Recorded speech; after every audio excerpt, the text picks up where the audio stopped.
chers concitoyens, bienvenue pour le déroulé de cette campagne électorale, un nouvel épisode, campagne électorale donc pour les élections de 2000, point d'interrogation, point d'interrogation.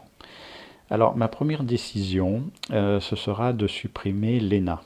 Voilà, cette école que vous connaissez bien, école à fabriquer des branquignoles. Oui, parce que des fonctionnaires, ah, c'est ça, on dit ça, des hauts fonctionnaires, parce que je vous rappelle quand même que les petits fonctionnaires, les petites mains qui font tourner la machine, la font tourner très bien, c'est huilé comme une horloge, ça fonctionne impeccable. Sauf qu'au niveau de l'État, on décide de leur mettre dans les pattes des chefs, fraîchement diplômés de l'ENA. Et c'est là que ça merdoie, parce que pour ces gens-là, si vous voulez, 1 plus 1, eh ben, ça fait pas forcément 2. Des fois, ça peut faire 3. Voire même 11 pour certains, ouais, 1 plus 1. Voilà. Alors il faudra arrêter tout ça. Je ne peux pas stopper l'ENA si je ne crée pas une nouvelle école. Alors je vais créer l'école nationale du bon sens, pour instaurer un peu de bon sens en politique.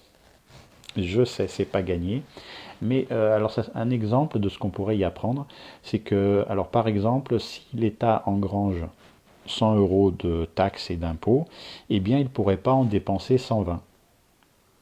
C'est logique. Et c'est tellement du bon sens que vous-même, dans votre vie de tous les jours, ben, c'est ce que vous faites. Voilà.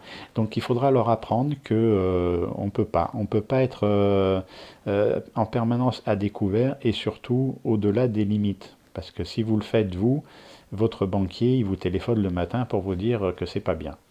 Alors on va commencer par ça. Et puis, je vous donne rendez-vous demain soir, bien entendu, pour la suite de mon programme.